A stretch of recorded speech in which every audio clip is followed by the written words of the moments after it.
આવી રીતે આપણે બધો મસાલો નખાઈ ગયો છે. પછી આપણે નાખશું ધાણા ભાજી.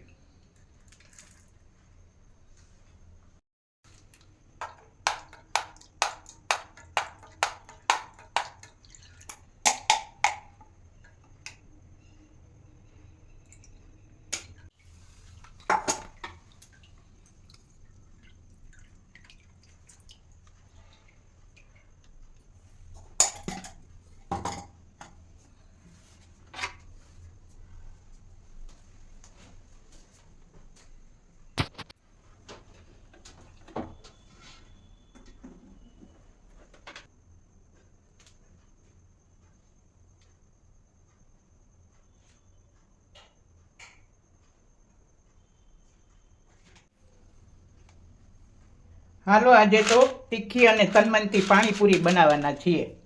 એમાં મેં આ તૈયાર પૂરી માર્કેટમાંથી લીધી છે. ત્યાર પછી આ બટેટા મેં બાફીને તૈયાર કર્યા છે. અને આ ડુંગળી છે, આ ચણા છે, આ લસણવાળું તીખું પાણી છે, આ છે ખજૂર આંબલીનું પાણી, અને આ છે ફોદીનાનું પાણી, અને આ છે ધાણા ભાજી, આ છે સેવ, અને આ છે માંડવીના દાણા. ચાલો તો હવે આપણે પૂરી તરી લઈ. આપણું તેલ તપાસી લઈ. આપણું તેલ હવે આવી ગયું છે. પૂરી તરવા માંડીએ.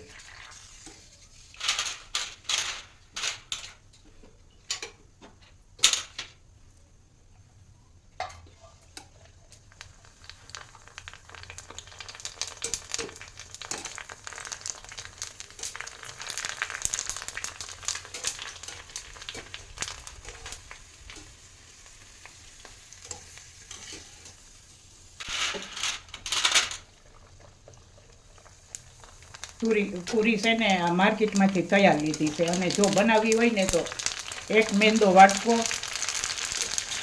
અને એક રવાનો વાટકો મિક્સ લોટ કરી અને લોટ આપણે બાંધી શકીએ છીએ.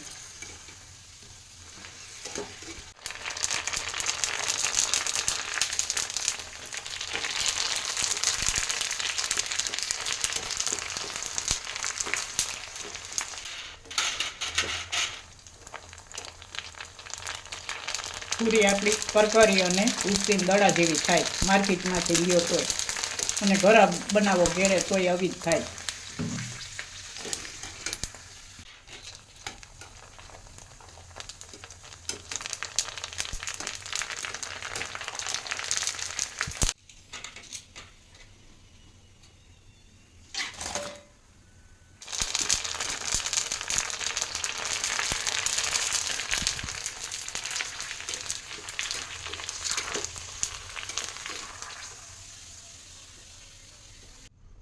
ચાલો, આપણી પૂરી હવે તરાઈ ગઈ છે. હવે આપણે સર્વ કરી દઈએ. આવી રીતે કાણા પાડી લેશું પૂરીમાં.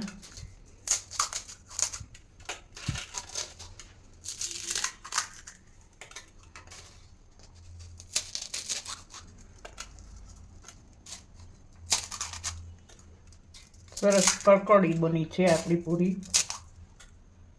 બટેટાને આપણે આવી રીતે છૂંદી લેશું. ત્યાર પછી આપણે પૂરીની અંદર મૂકશું.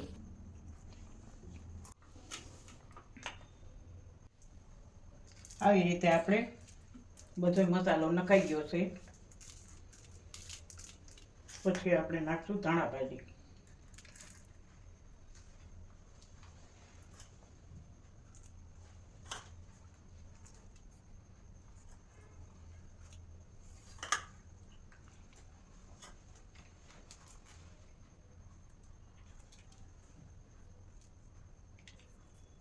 પૂરી તૈયાર.